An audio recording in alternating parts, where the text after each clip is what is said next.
almost guaranteed these are going to be part of your problem. All right, very good one today. Got 2014 F-150 EcoBoost. Came in with a overheating issue. It got hot. After doing some testing, doing some looking, we found the water pump. It was a plastic water pump. The fins on the inside had actually come apart. They broke the cooling it. System. Upon further testing after the water pump, we found multiple leaks with the turbochargers and their coolant lines. A couple oil lines leaking. The turbos themselves were leaking internally, forcing oil into your air-to-air. Customer decided to do turbos. So we tear the turbos out, do exactly as Ford recommends, move lines like they recommend, put everything back together, go back together. Come to find out, these lines have to be replaced with the turbos, but Ford does not tell you that, because when you pull them after running for so long, they deteriorate, they break down, they leak. So when we got this all back together, we do our pressure testing. We make sure that our vehicles are leaving with 100% certainty they will not break down again. False. Shit breaks. So, upon pressure testing, we find that all these lines now are leaking. We fix one, another one leaks. So on and so forth. I just can't do it, Captain. So, basically, everybody thinks these motors are junk. 'Cause they are. But it's not the fact that the motor's junk. The motor's great. Nope. You just have to do your upgrades. You have to do everything right.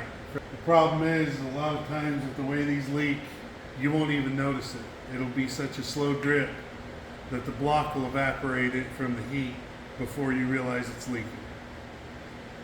So if you ever have a problem with your F-150 EcoBoost losing coolant, first place I would check would supply and your turbo coolant return lines. So right there where he's pointing to, that's the bolt that secures that line in, that fits in off of a small O-ring. This is that fitting. This is not the same one that we just pointed out, but it's very similar. So they have an O-ring right here and a very small O-ring that you can't quite see right about there where my nail is. Might be able to see it through here a little better. As these lines, they get really hot and they start to, and they're just trash. I mean, they fall apart. The aluminum does fine, it holds up to the heat, but the O-rings don't, and these quick connects are just not great.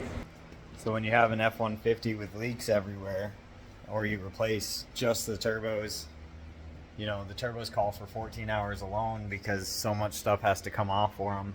And then it calls for almost 14 hours to do the rear lines alone, not counting the turbos, because you're supposed to,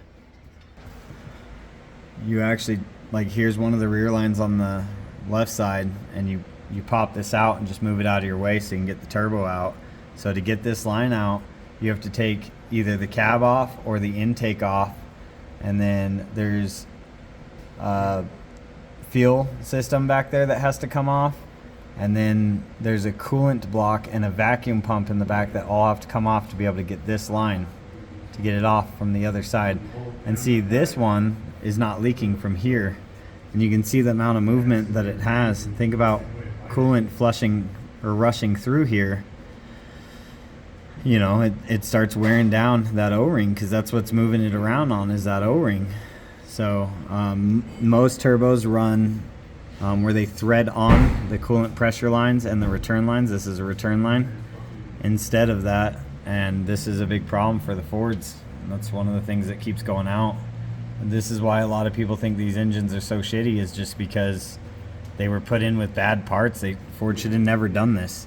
It's a good turbo placement, but the way they designed this turbo is just terrible, and these O-rings go out. This is brand new on here, but now the back one is leaking because after we, like Robert said previously, after we fix one, the next one starts leaking. and it's probably such a minor drip, and it's all on exhaust, so you'll never even see a leak anywhere. It's just going to drip right on hot, but it will drip and you will leak. Bye-bye.